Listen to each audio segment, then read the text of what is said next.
Good morning, I'm Claire Murphy. Welcome to the Solo Bureau. What do you actually know about AI? How about data centres? Copyright laws?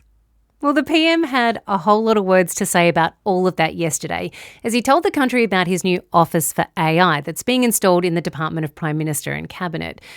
But what more do we actually need to know before we invite AI companies to start setting up down under? That's on the way later. But are we ready to do this? Here's what's been happening while you were sleeping. It's Thursday, July 16.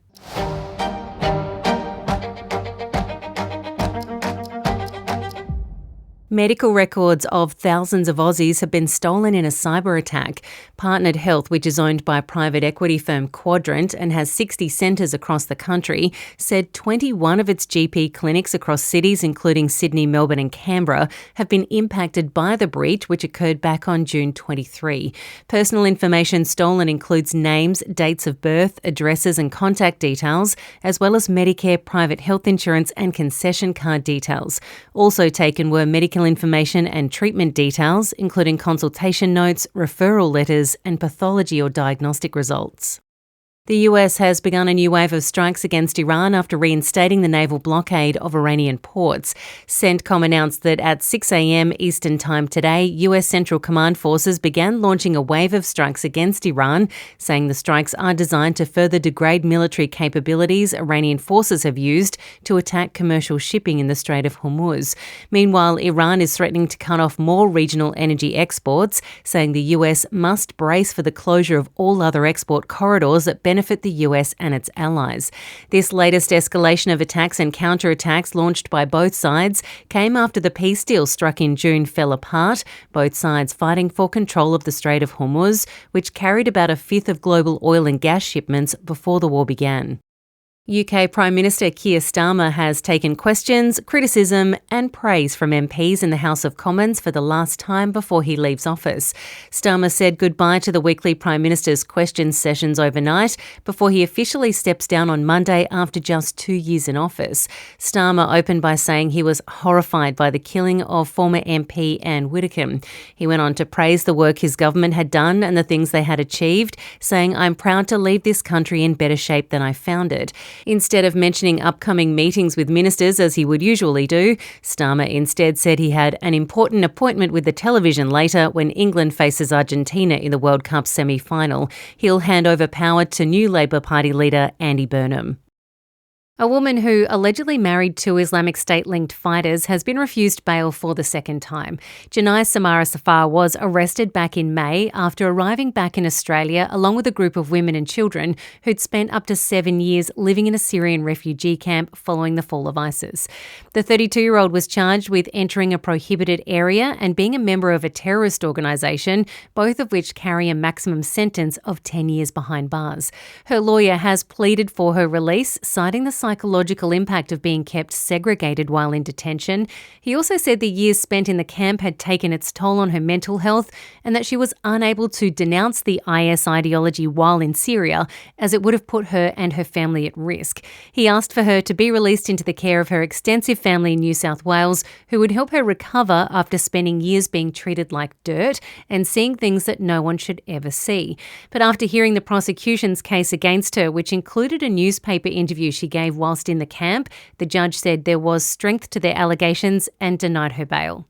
Former St Kilda AFL player Nicky Winmar has been stripped of his Australian Football Hall of Fame honour after being found guilty of assault. The Saints have also suspended their 251-game club champion from the club's Hall of Fame following the 60-year-old's conviction. He was found guilty of 3 charges of unlawful and common assault. Winmar accused of grabbing a woman by the arm, dragging her by the hair and hitting her head against a door. A statue of Winmar's Stand Against Racism, which depicts the moment in 1993 where he lifted his Guernsey and pointed at his skin, was also taken down from its place at Perth's Optus Stadium after a directive from the West Australian government. In a beautiful tribute to actor Sam Neill, who passed away in Sydney on Monday, the Welsh guards at Buckingham Palace performed the theme from his movie Jurassic Park.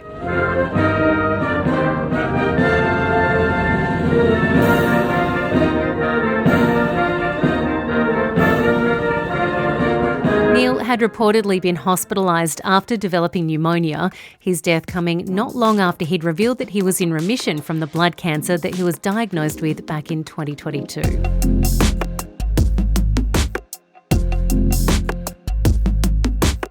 Those are your top stories this morning. Next, we wrap our heads around what the PM's new Office of AI will actually do and how much we need to know about what they hope to achieve, as the PM tells us that Australia cannot turn back the clock nor press pause on AI.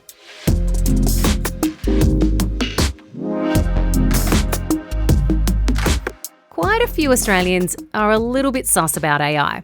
Research by the University of Melbourne's Business School found that 78% of us are concerned about a range of negative outcomes associated with AI use, such as its inaccuracy, its ability to create and share misinformation, and the loss of good old-fashioned human interaction. And it's not just a vibe.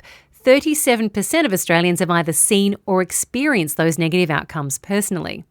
But despite our reluctance to trust it, we sure as heck are using it. Research from Roy Morgan showed that over a 4-week period earlier this year, 13.6 million Australians, or around 58% of us, used AI tools. Mostly it's ChatGPT, followed by Gemini and then Microsoft's Copilot. The numbers do jump considerably too when you break it down by demographic. 74% of Aussies aged 25 to 34 are using it, and 72% aged 35 to 49. In his speech at the University of Sydney yesterday, Prime Minister Anthony Albanese explained his new Office for AI and its role to help us better understand and even trust this fast-evolving tech. This is about building Australians' confidence and trust in AI and our nation's capacity to manage it. He promised to take this into his own department, creating the Office for AI, which will consider all the things we're concerned about, like AI companies like Anthropic, who are behind Claude, who reportedly want to use Australia as an AI training ground, but without paying for the right to access any of our intellectual property. No company should use Australian books, music, art or news to build or train AI without the artist's control. Our laws will spell that out, plain as day. And about the power and water-hungry data centres that need to be built to run it. We'll create a legal obligation for the next generation of large-scale data centres to underwrite new power supply, to pay their full share of grid connection so no costs are passed on to homes or businesses, and to put at least as much energy into our grid as they take out of it. Albanese explained that by trying to halt the tech, it would only mean cutting ourselves off from the potential opportunities that are there to be seized, leaving us open to the risks created elsewhere. He also said that our power lies in embracing change and shaping it, not just adopting and accommodating AI, but designing it, making it, building the capability here and building our sovereignty and economic resilience. Olivia Shen is the Director of the Strategic Technologies Program with the United States Studies Centre at the University of Sydney. She also led data science and AI strategy in the Department of Home Affairs and held various other national security and foreign policy roles in the Department of the Prime Minister and Cabinet and the Attorney General's Department. Olivia, welcome to the Solo Bureau. Thanks for having me, Claire. I need to know from your perspective, from your opinion first of all, was this a good move by the federal government to get on top of AI sooner rather than later? Or is Anthony Albanese kidding himself that we can try and handle this tech, seeing how fast it's become embedded into just about everything? So to be quite honest with you, I really wish the Prime Minister had made this speech maybe a year or 2 years ago, because that would have been a really great window of opportunity for Australia to be ahead of the game and to have been really proactively leaning in. That being said, better late than never, right? I think partly the Prime Minister is responding to a groundswell of opposition and cynicism towards AI in this country. Like, we already know that voters and Australians tend to be more on the skeptical side of things when it comes to trust in AI. And that has only been amplified by the recent conflicts at the local and state government level around data centre build-outs. You see this in the battle between Australian creatives and big AI companies about copyright and whether copyright should be relaxed. So I think there's just this ongoing conversation and this feeling that Australia isn't doing enough in terms of both building trust in the technologies or actually also investing in Australian capability in these technologies. You mentioned copyright there. Mr. Albanese talked about enabling faster approvals and making us more attractive for international investors. But we've seen with cases like Anthropic, for example, that we're hearing reports about that they don't want to pay for copyright to access all the data that they want to if they do set up here in Australia. Because Anthony Albanese said, he made it very clear that they can't just override copyright and have access to whatever they want. But then doesn't that kind of negate inviting people in if we then don't give them what they want? Yeah, that's a really good point. What I found striking in the speech is that the Prime Minister gave a pretty full throated defense of Australian creatives and their right to control what happens to their data inside an AI model. Now, we know that Anthropic has been pushing for reforms to Australia's copyright laws, partly because our copyright laws are much stronger than they are in the United States. So in the US, they have a fair use provision that allows for AI training if the AI model has done something quite transformative to the original content. Australia doesn't actually have that. We have a much more restrictive regime. And Anthropic has been pretty open that they would like to see a deal hashed out that would enable more AI training in Australia. Now, this is a really profound investment opportunity for Australia, and I think the government will be looking at how they can make those trade offs. I think one thing that the speech didn't do is really engage with that question about how far the government is willing to go in terms of maybe creating a different pathway for copyright holders to be compensated in order to attract that AI frontier training investment into the country. He also mentioned that, Australia's a beautiful, big, wide continent out here on our own, and we have enough space to build data centres. And he did mention about them having to put power back into the grid. Not a lot of mention of the water that they require to use, seeing as we are mostly desert. But are data centres and inviting AI companies in to build bigger and more powerful and essentially more hungry data centres a good investment for Australia? Okay, I'm going to say a really unsatisfactory answer, which is it depends. And this is where I'm going to get a little bit technical. It really depends on how that data center operates and what it's for. So if you build a data center for AI training, that's what's called a hyperscaler. They tend to be really, really big energy and water guzzling data centers. And then you've got AI data centers that are more for inference. So inference is responding to a prompt when you type a question into ChatGPT, for example. So those are slightly different kinds of facilities. And one is potentially more polluting than the other. The other thing I'd highlight is that it really depends on which provider you're talking about. A lot of Australian data centres actually perform relatively well on water and energy use, especially compared to sort of like global averages. However, I would like to certainly see a lot more of the environmental accounting around this. We actually just don't have enough measurements, to be quite frank. So, if we're really concerned about the longer term environmental impacts, what I'd like to see in the legislation going forward early next year is some better measurements, quite frankly. Are we actually monitoring and accounting for the water and energy use, not just at the point of approving these facilities, but over the longer term, the 10 to 15, 20-year lifespan of some of these data centers? I think that's actually going to be really important to ground some of these conversations on evidence rather than scare tactics or a really stereotypical comparison of different types of data centers. Some of the data centers operating in Australia actually use what's called closed loop cooling, which reduces their water use significantly. That being said, we also want to monitor things like how that water gets recycled once it comes out of that data center. So that's a very technical, long-winded answer, but it's simply not a one-size-fits-all approach that we can take. I think what many Aussies might not know, and something that I wasn't aware of, that there is actually somewhere bordering on 200 data centres already built across Australia and of varying sizes and for various uses. We already have this here. It's not like this is just going to open the doors to something brand new that we're not really aware of yet, right? That's absolutely right, Claire. I think that gets lost in a bit of the conversation at the moment when people are calling for moratoriums on data centres. We've had data centres for 10, 20, almost 30 years now. We are quite uncomfortable with the way they've exploded, and certainly in sort of communities where we've never seen them built before. But we have to accept that a lot of the data centres that are already here, including the 160 that you've mentioned, and there's about 50 more going through approvals. I think it's 172 actually.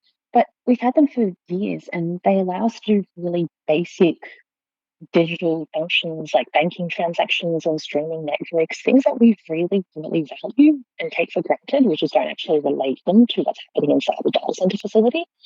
And I do think it's sort of, at the moment, it is important that we put that in perspective and think about how, as much as data centers are going to potentially impact the grid and strain our natural resources, they are nowhere near as polluting as other very well established industries in Australia, such as manufacturing or mining.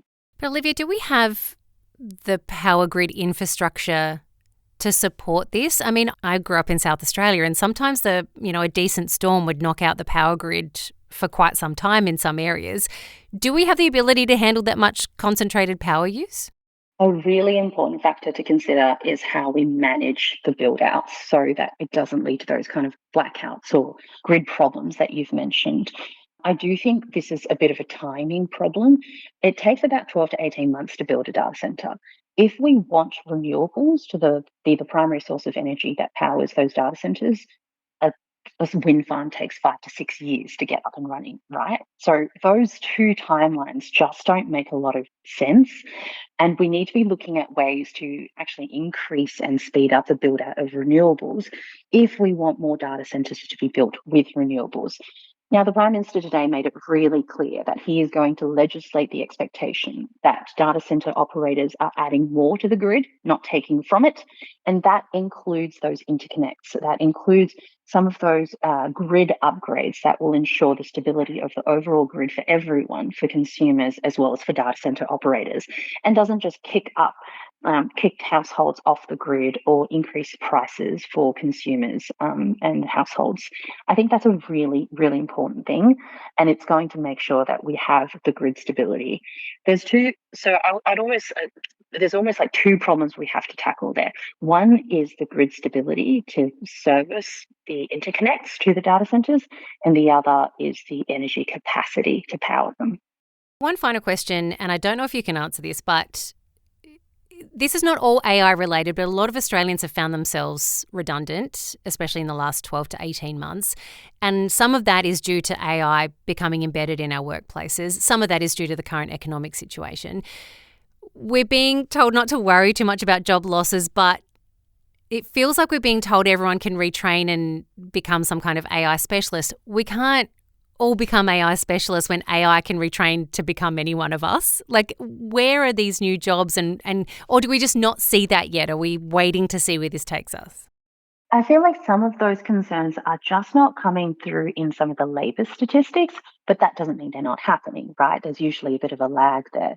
I think the Australian Department of Workplace Relations have actually been tracking some of this data, and they're not seeing a significant impact on jobs just yet. But I wouldn't get complacent about this. This is a revolutionary technology that's going to transform a lot of industries.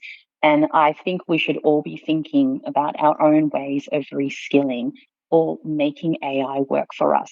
So my view on this is that right now you're far more likely to be made redundant or replaced by another human that is better at using AI than by an actual AI. Putting that into the context of what we're going through in the economy, there is definitely a downturn. There's some senses that certainly some businesses are either delaying hiring or reducing the number of new hires because they're considering how and whether AI can replace or substitute for some of their workers, or at least substitute for some of the tasks that their workers do. Now, this is an important development, but I wouldn't be encouraging Australians to go out and all retrain on AI or get computer science degrees or the like. I think it's more important to understand what the state of the technology is and go have a play with it. And I think once you sort of have a play with what's possible with the technology, I really hope that Australians will really embrace what opportunities it presents, both from economic terms, but also from creativity. Or, in my own case, like I have sort of retrained in AI without doing so over the past 5 years. And the way that it's changing my life and the way I work and the way I see things has been quite interesting in terms of my own personal journey. But I think you need to embrace the journey that you'll be on, and it could be quite an individual one. As long as we don't lose the human touch in the midst of all that, right? Absolutely. And I think that's really quite profound sort of for women in our economy as well. Like I'm always interested in how some of the statistics around Australians' perceptions of AI do have a bit more of a gender divide. So, Australian men, for example, are far more likely than women to prioritize rapid innovation. Women, on the other hand, can be a little bit more cautious, or they see how different technologies has actually significantly impacted them in negative ways compared to the way it's impacted men. So nudify apps or revenge porn or deep fakes is one really great example there, right?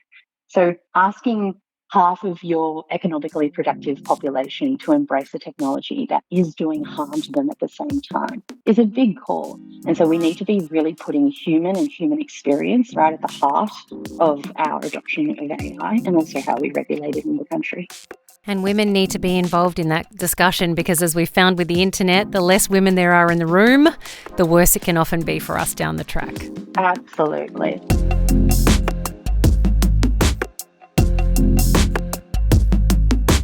Thanks for tuning in today, friends. Reiterating again that this show is as AI-free as we possibly can be in 2026.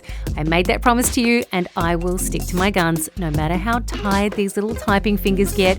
And yes, that also meant I scrolled TikTok and found that beautiful tribute to Sam Neill and cried at my desk for just a little minute. I'm fine, I promise. Enjoy the rest of your Thursday. I'll catch you tomorrow.